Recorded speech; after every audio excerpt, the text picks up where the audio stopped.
Welcome back. It's Tuesday, and here's another episode of PR Talk for you and your journey as a creator, entrepreneur, or business, or perhaps you even have to do PR for others and you want some support and community. So, you are in the right place for brilliant information and implementation around public relations and comms. If I do say so myself, can I tell you, I got a comment on one of my TikTok videos. It's a new account, and I had just posted something informational about how I had published a blog to my site, and it was almost like just like a little heads up video on my TikTok.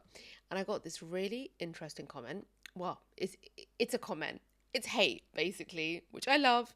If you know me from my streaming channel, you know I'm not afraid of a troll. And in fact, I kind of embrace it because I've integrated mine, as in my inner troll. So I had put a comment. Actually, maybe it was just my caption saying, welcome, public relations and comms, blah, blah, blah. The person, who is, of course, an anonymous person account, said, have you read BS Jobs? You should try. Yours is in the list. I replied with laughing emojis. So let's address it. Why is PR important, or is PR important? In fact, even better, what is the point of PR? So I have been doing a reading of propaganda written by Edward Bernays. I always get the first bit of that name wrong. I always remember Bernays because of the source, but okay. I've been doing a reading of it, and I decided to talk about it because it's a really interesting, insightful read, even though it was written decades ago. But it can reveal to you how things work in sort of the media machinery, but also the formation of this thing called public relations. And the latest chapter that I uploaded was about business and the public.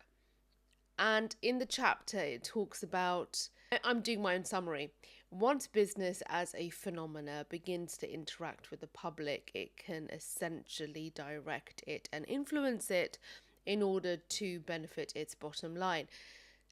At the time of writing this book, Edward Bernays, and this was in the 1930s or something, Edward Bernays, at the time of writing this book, was commenting on media forms. At that time, you had print media and you had radio, and there were lots of examples that Bernays uses in this book to illustrate how communication, propaganda even, is disseminated through those channels in order to influence a public, and then it essentially benefits the bottom line of the business.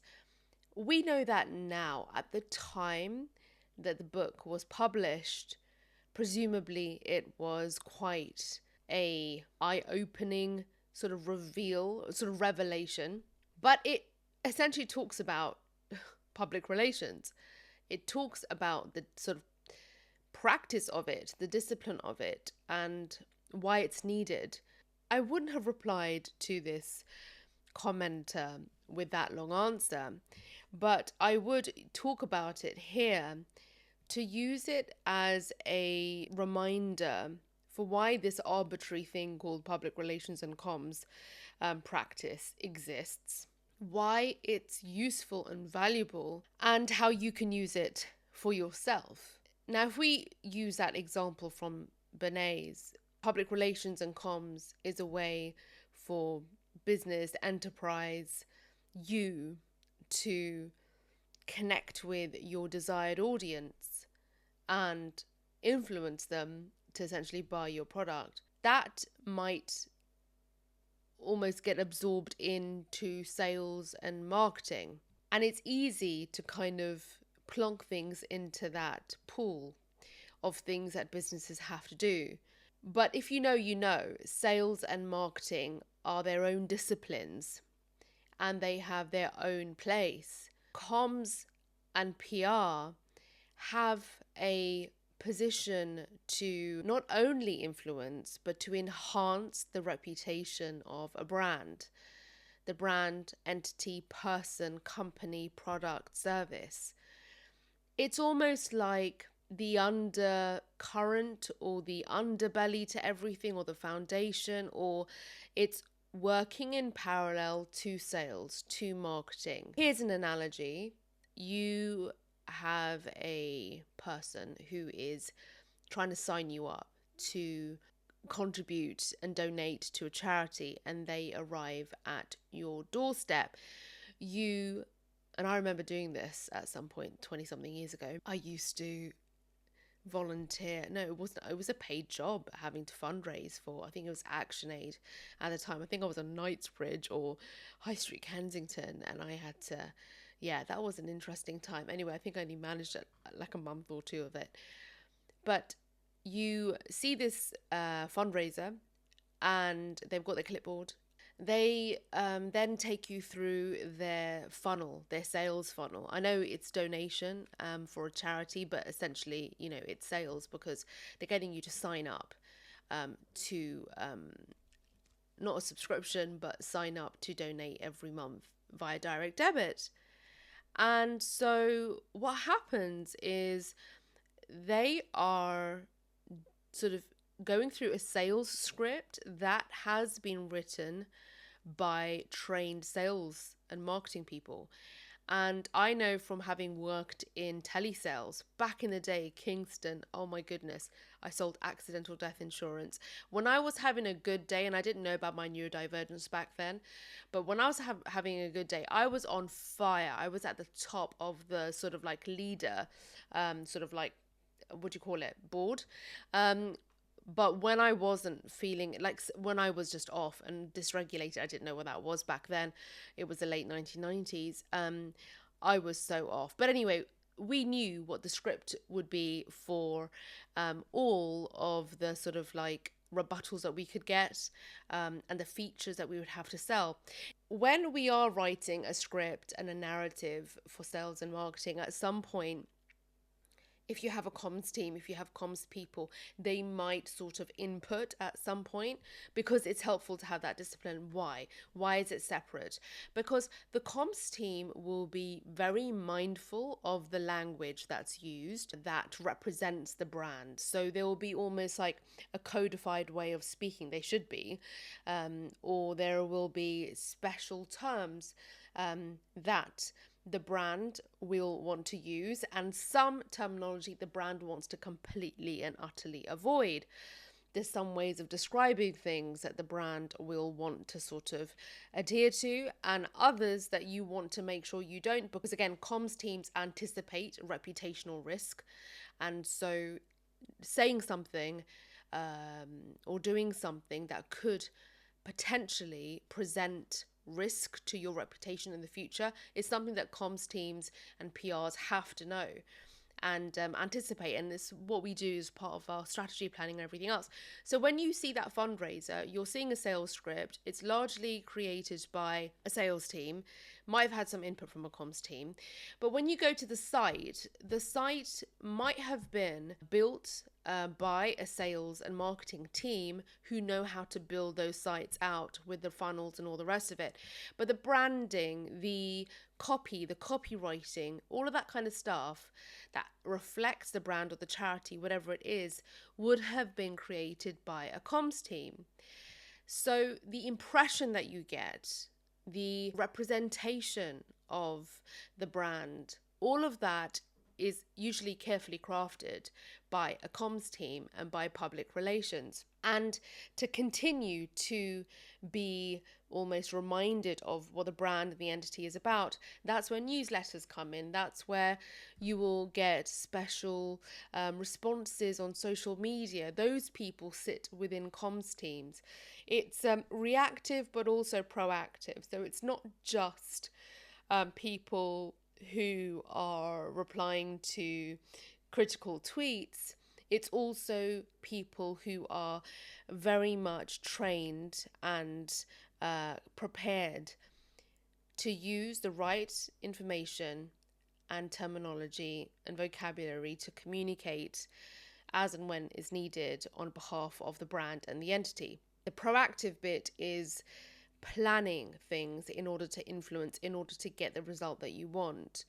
And that is, if it's a product launch, if it's a service, whatever, you've got people who are dedicated to reaching out in a sort of a way to secure either exposure or to secure support for the thing that you're launching or for your brand, depending on what the objective is. If the objective is just to get some awareness and reputational management, then it might just be a case of less tangible results, and so it's about maybe an appearance somewhere, or someone says something nice about you.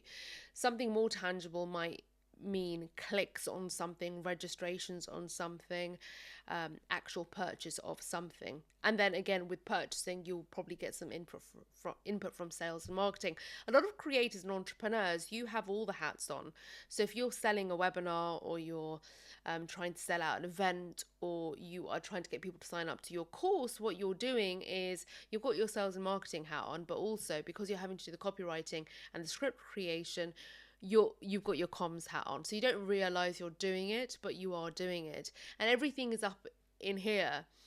As a solo entrepreneur, creator, artist even, you know your brand, and you are sort of probably your brand's best advocate if you do know all of the sort of, I guess, special sort of language that represents your brand, if you're able to speak it. But if you aren't, that's where advocates such as comms teams and public relations people come in. So when you can't advocate for yourself, then that's when you need someone from a team or a consultant or someone like me to do it for you. So when I revisit that comment saying, it's a BS job, I guess it is. It is, because it's kind of almost come out of sort of necessity, born out of the development of media and technology. And when I say tech, I'm not even saying modern, I'm saying press, print. As soon as you're making a connection with the public, it's kind of come from that. As soon as business can make a connection with the public, it's born out from that. So yes, it's useless until it was needed. So it's one of those disciplines and sort of practices that have come around out of activity that is rampant in our society and our capitalist society. There's all kinds of business and enterprise going on. There's all kinds of reputations and brands that need to be managed. And that's where public relations and comms comes in. Psychology is used within it. And there is a great deal of thought that goes into the work of a comms and PR person, because they're having to manage stakeholders. Stakeholders are all the people involved in your company, not just the people who work for you, but the people that you have to deal with who have an interest in what you're doing. They might be your collaborators, they might be shareholders. Whether you're small or large, you might find that you have different stakeholders, and comms teams, public relations people know how to speak to them, report to them, connect with them, share updates with them. When you get those annual reports, comms teams have written them. When you see apologies, statements from people in the public eye who perhaps have been acquitted of something, or they are on the brink of being cancelled, usually those statements and those, let's say, speeches have been written by a comms team or someone who's in public relations.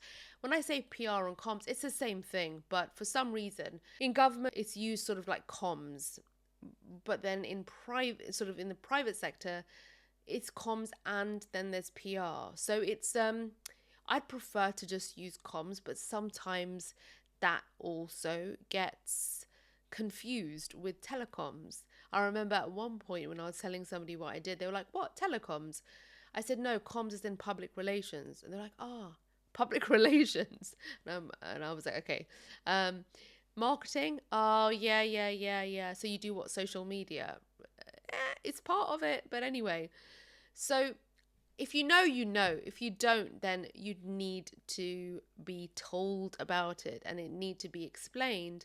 Otherwise, like that commenter, you would see it as a completely useless job.